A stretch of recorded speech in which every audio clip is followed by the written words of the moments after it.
Well, good morning, everyone. Welcome to the Being Your Own CEO Success Circle. This is a weekly session that we all join to have some discussion, support each other, share information, ask questions, tease each other a little bit, etc. And we have several people in the room with us this morning, and there may be one or two more arrive later.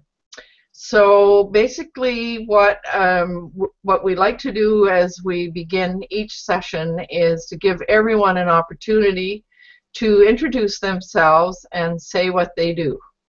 So Craig, I'm going to start with you this morning. Very good. I seem to be coming across okay. My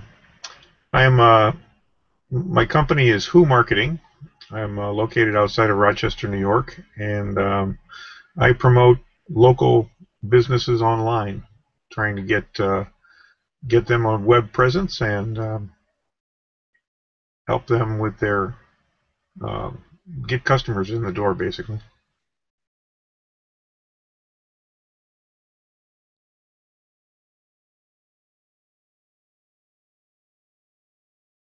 Lolan, you're muted. You might like to say where you are in the world. Oh, I said that I'm outside of Rochester, New York. Oh, did you? I missed that. Sorry. Right on. So, welcome again. And Jay, you're next. How about you? Hi, my name is Jay, and my company is affiliateresources.org, and I help people get started in the world of online business. Right on. Thank you for joining us, Jay. And Larry. I'm Larry Earnhardt. My business is Alchemy Business Consulting. I help people to make their businesses profitable and hopefully make them a lot of money and be successful.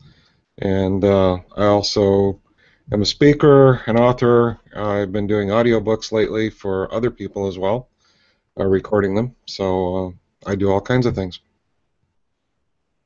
Well, and you might mention what you're going to do on Friday. And Friday, I'll be speaking at our local home office support team group host. It's at a different venue, actually. It's at the Cedar Hill, not golf course, but the, what is it, community center near the golf course. And we've had a change of venue at the last minute there. Yeah. So hopefully people have gotten the message, because I know Bruce has been trying to send emails out to everybody. But I'll be speaking about how to make your business profitable and what it is that are the signs of success of a profitable business. Right on. So thank you. And by the way, both Jay and Larry are here in Victoria, as I am.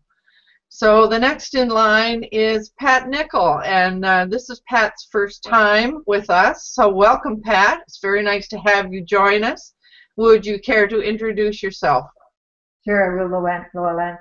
I am a writer. I'm a speaker. Have been so for about 25 years, and just finished doing an 8-week course called Be Your Own Speaker School. So I've decided to go on a different track. I mean, I'm still as a speaker. And the track that I'm going on to is aging vibrantly, because I think there's a lot of us that are doing exactly that. So that's what I'm doing. Having fun with it, and the process of writing a book as well. Right on. I have an idea to share with you later. Excellent. So very nice to have you join us, Pat. Now I'm going to mute myself again. If my 14-year-old son joins me, I may be able to record it. Oh, you mean your session that you're going to do Friday, eh, Larry? Yep, Craig sent a little text there asking about the presentation. So right I was responding to his. Oh. So yeah, if I can roust my son out of bed because it's a day off of school for him, I'll see if I can get him along with me. Right. I remember he was very active the last time you spoke. It was great. So I might introduce myself a little bit. In my work style lifestyle coaching, I just love helping solopreneurs find direction, stay motivated and focused, and build systems that both support and promote their businesses. And as part of that work, I host this Being Your Own CEO every Tuesday morning. And I have created a Google Plus community, which seems to be getting a little bit of attention, and a few people have joined. And so I understand that that's a kind of a slow trickle.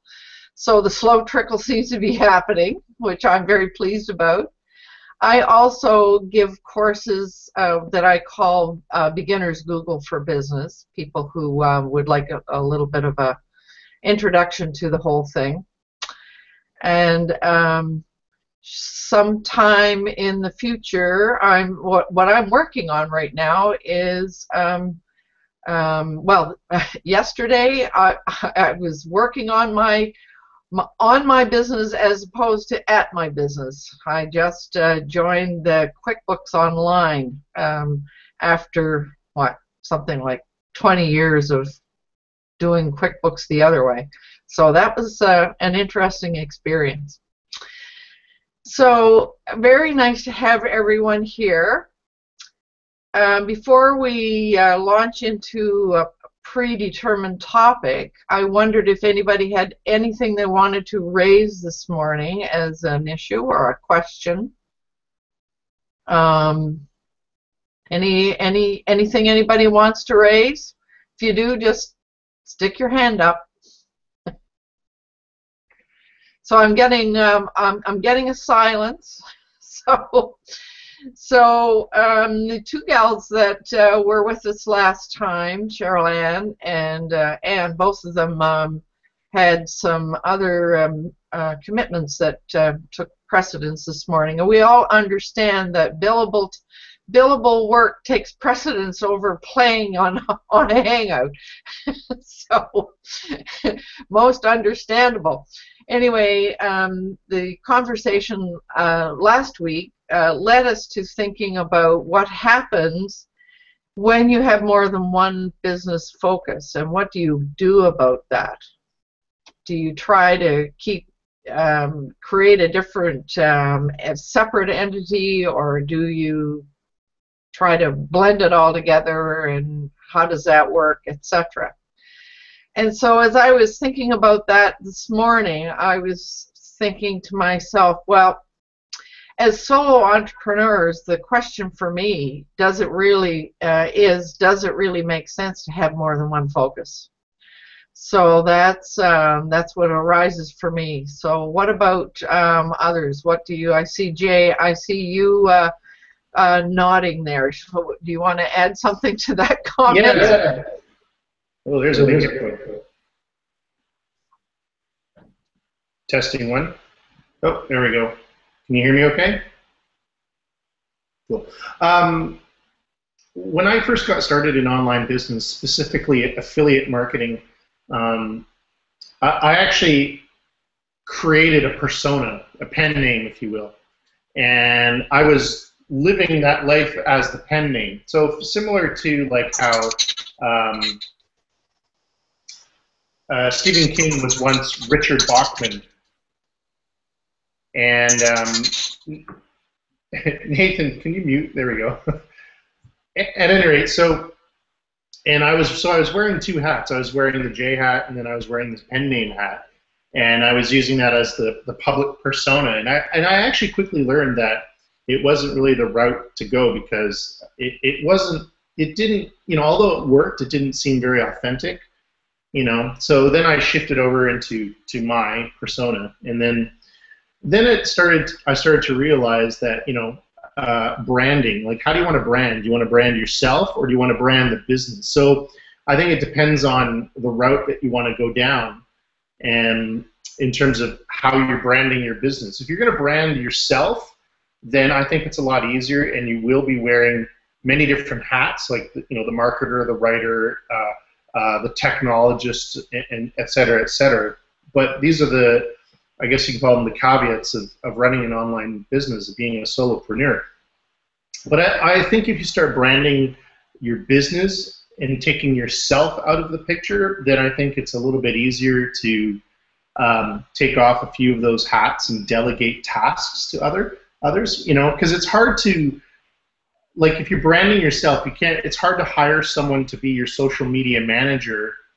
I mean, although it can be done, I think it's difficult to hire a social media manager to have them be you to do your social media management, right? So, because I mean, although it works, but I don't think it's extremely transparent. I think the glass might be a little bit foggy, and you can actually I find that you can really tell when someone's hired a social media manager to do, their social media for them. It just because it just doesn't come across very transparent. So, but I mean, those are my thoughts. But being a solopreneur, you have to wear many hats. But I think it really does boil down: are you branding yourself, or are you branding your business? Your business name. So yeah, I hear what you're saying, Jay. When you speak about branding and making that choice, I know from my perspective, I made the choice some time ago to brand as myself because I do coaching, and that seemed to be a whole lot less complicated. But I guess what I was getting at when I asked that question, from a solo entrepreneur's perspective, I was thinking about it from the perspective of focus. How does one, as a solo entrepreneur, maintain sufficient focus on more than one kind of business? And I think maybe it was Anne last week was talking about being a bookkeeper in her business, but she has this other artistic line that she wants to play with, and turn that into something. And what do you do with that? Yeah, extreme time management. Absolutely. Yeah, and that's something that I've learned to become quite good at in terms of running. Because I have my local search engine marketing business, and then I have my affiliate marketing business. And the two don't meld together.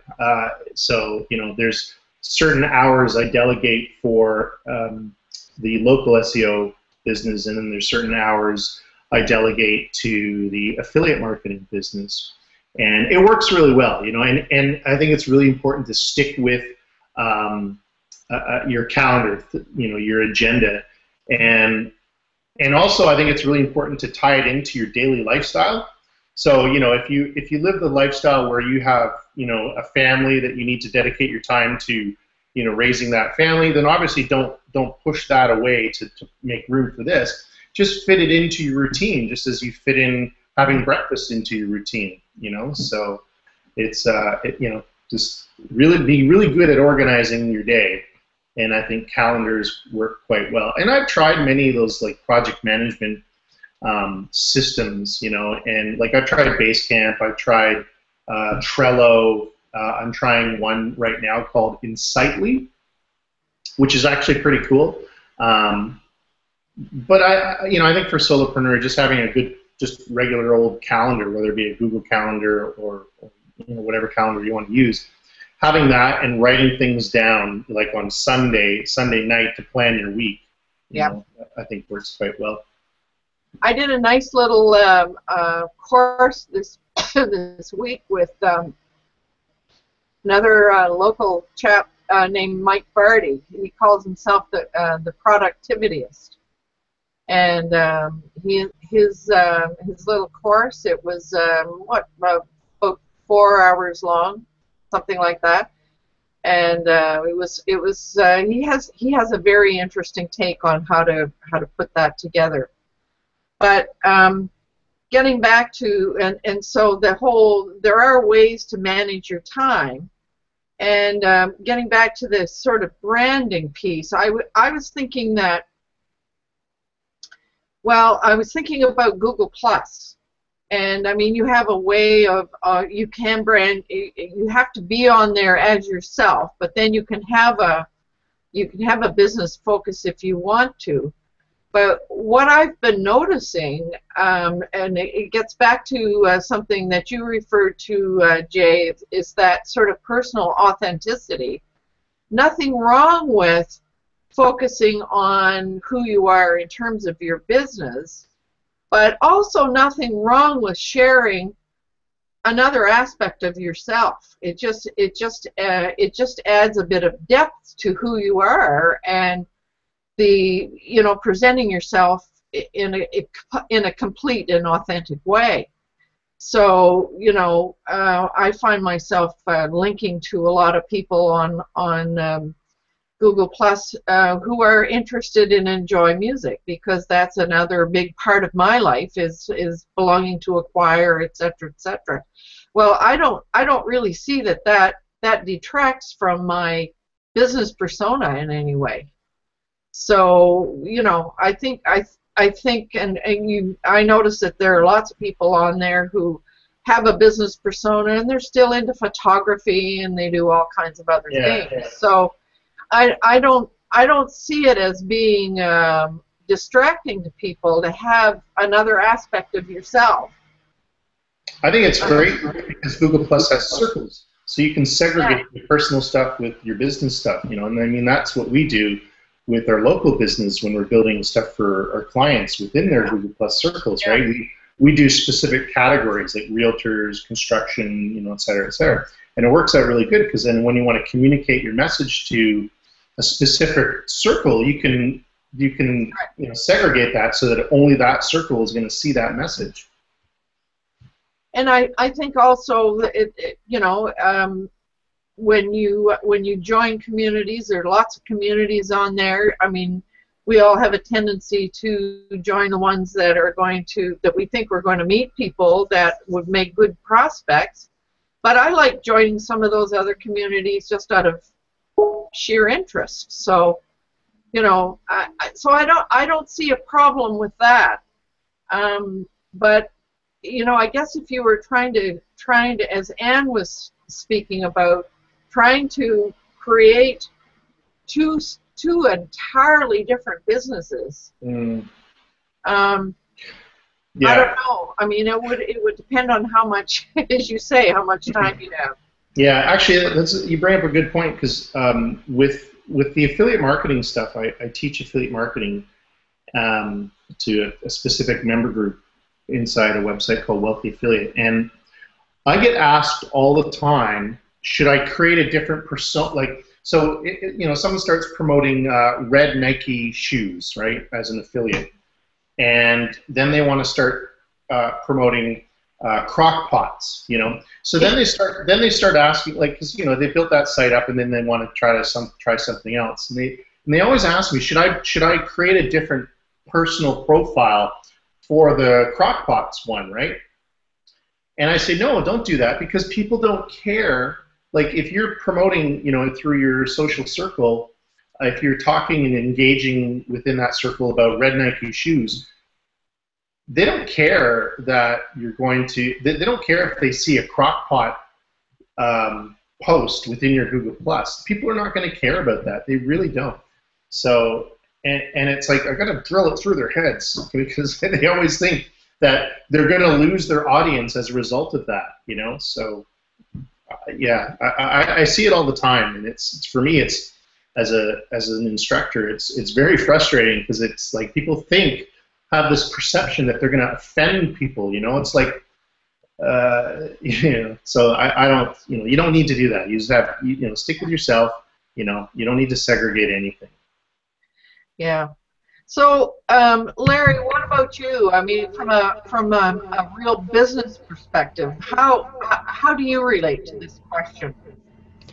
Well, I think you do have to be careful about what you're doing with your brand, and if you have two different things that you do, you want to be careful that one is not going to detract from your brand. So since we're consultants or coaches, Lowland, we wouldn't want to be posting something that would also make it appear that, you know, we're being frivolous as well.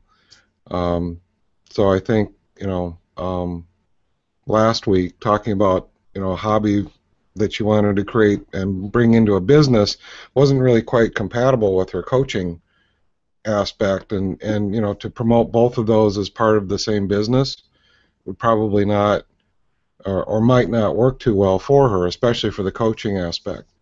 So you really need to have a good brand strategy, and what is it that you're doing for your brand. You know, so if you have your corporate name or your business name, you may not want to link some of the things that you're doing in other respects, and just keep them totally separate. You know, if you can combine them and they will synergize with each other, then that does help, because you'll just attract more followers from different areas. But you do have to look at what the overall effect is on your brand, and whether that's you're doing things that will promote your brand overall. They do have to harmonize.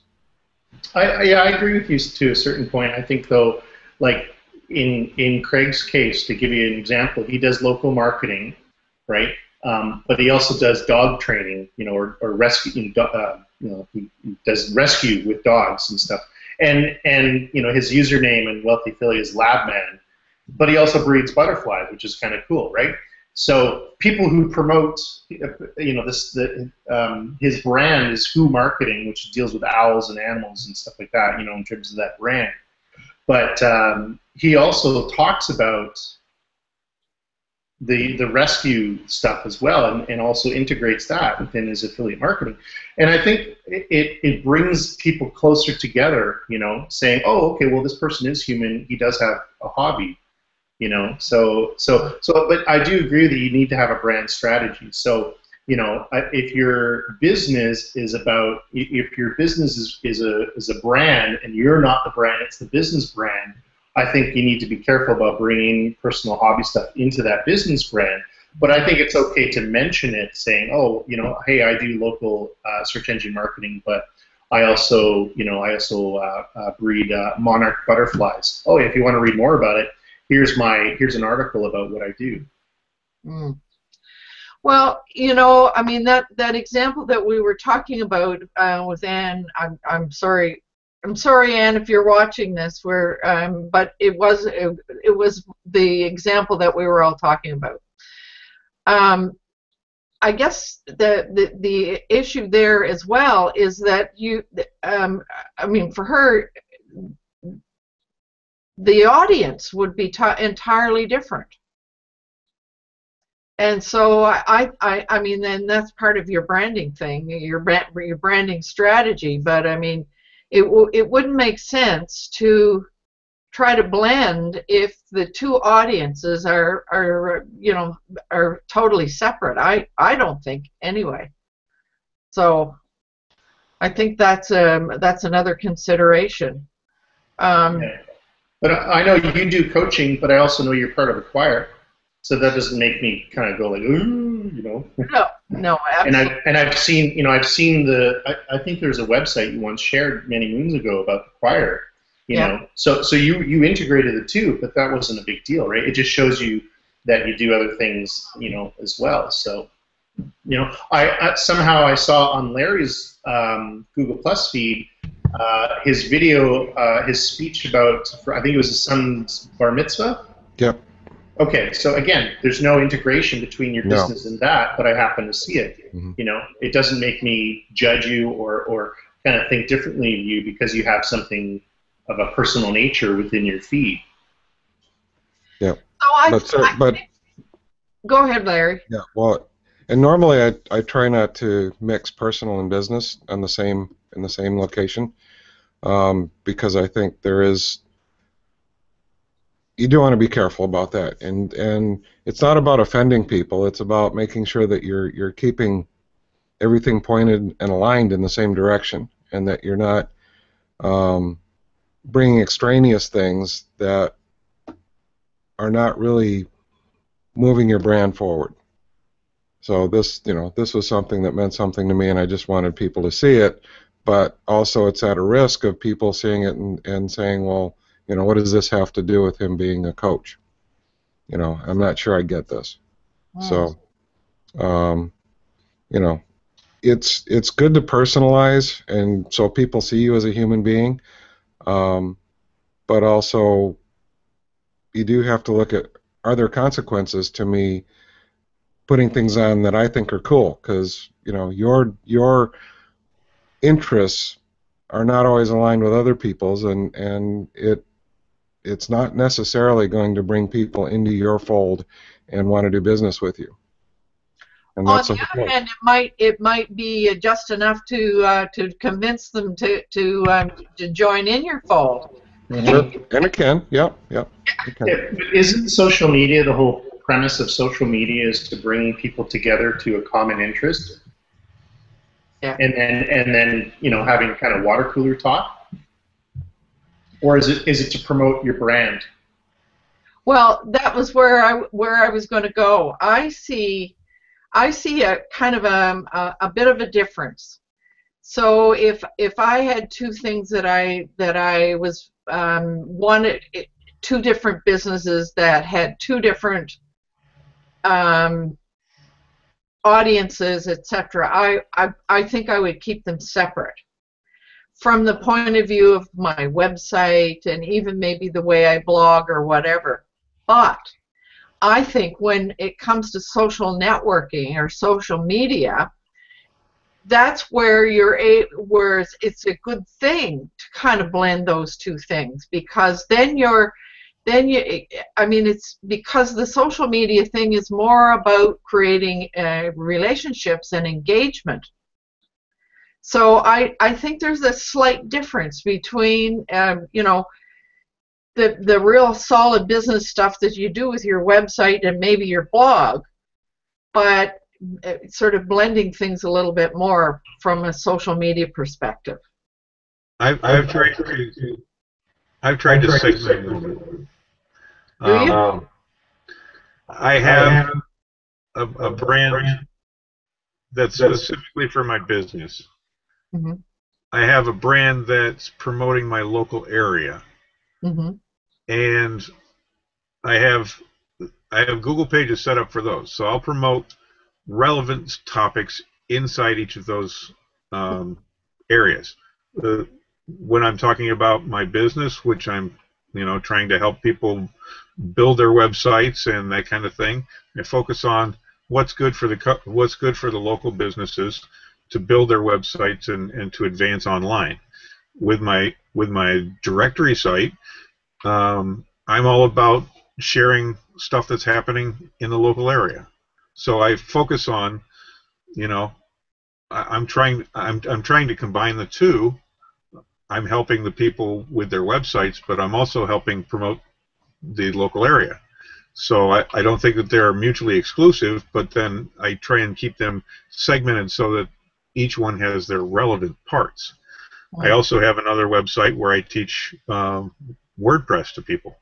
And so all three of those, they're somewhat related. But when I go into my personal profile in Google+, I'll share everything. Mm-hmm. And typically I'll share it from where I shared it before locally. I mean, I've got my focus there, then I share it on my personal profile. So that kind of gives a gestalt to my personal profile that says, hey, I've got all these things going on, and check it out. I mean, I have a client that's an autistic photographer. Often I'll post into relevant autistic topics. Mm-hmm. I have another one that is dealing with Crohn's disease, and there's a consortium of doctors and all kinds of fun stuff going on with Crohn's right now that we need to get the word out for that. So I'll post that in their Google Plus area as well as in my personal profile. And then people can make the choice as to which route they want to go. So, essentially Google Plus is like the Amsterdam airport, it's this hub where people are going to decide to go which route, you know. So, you know, and I think that's great. And I think I cannot agree more by doing that, because it's connecting. You're connecting with people from different parts of the world with with similar interests. You're also potentially going to connect people from two different sources, you know, and it's just it's a great way to bring people together. You know, it's based on common interests. And as a result of that, and I bet we've all connected with other people as a result of common interests. Yeah. Yeah. It's a very complex and interesting world we're doing business in right now, isn't it? Oh, and there's butterflies in search and rescue too. But oh yeah, right. So I just to summarize a little bit, we've mentioned that there are a number of considerations to focus on: our branding, our focus, and both of those. Who are the audiences, and how do we do that? And our time management, whether we're able to handle all of those, more than one thing as a solopreneur. I think there's a lot, but I think also there's there is a business place, a business focus, but from a social networking area, there is a personal focus, an authentic personal focus that shows yourself up as a well-rounded person with many interests, etc. So now I want to acknowledge. I saw Nathan come in and he dropped out. I don't know what that was, but Nathan, I'm sorry that you were not able to stay, and hope that you can come back again. Maybe he's sitting on the outside watching. I don't know. And also to Pat, I don't know what happened to her. So she just kind of dropped out as well. But it was Pat, if you're on the outside listening, it was nice to have you, and hope that you can join us again. So any parting comments before we close out for this morning?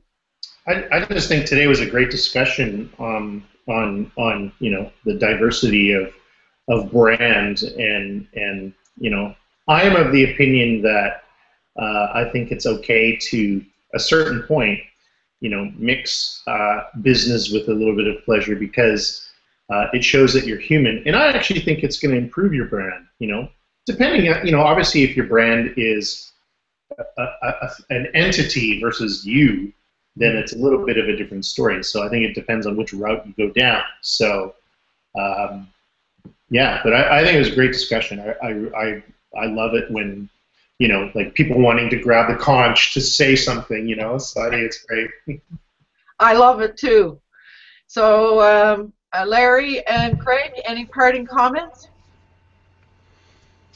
Well, I think one thing, since I've also started doing this audiobook stuff, is it just sort of crept up on me there. I decided to try to record some audiobooks in addition to my own. It's really very different from what I'm doing. So, you know, and that has been a question that I've had, is how do I integrate these or keep them totally separate? I'm billing based on my corporate identity because I already have all that set up. And it's not a corporation though.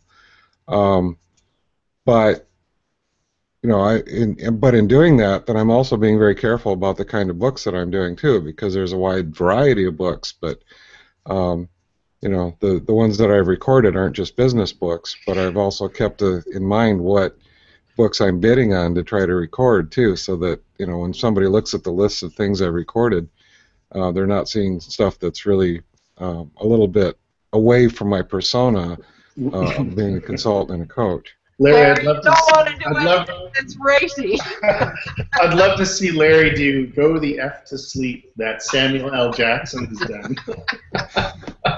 I've done that, but only on a personal basis with myself. Okay, this morning I have truly enjoyed this conversation this morning, and so Cheryl, and Anne, I hope that you get a chance to watch this, and maybe you'll have some comments of your own to retaliate. Maybe I don't know. So I'm going to close off now saying this is Lolan, your work style, lifestyle coaching and consulting facilitator of this Being Your Own CEO Success Circle, and thank you for a great conversation this morning. So I'm going to hit the red button now.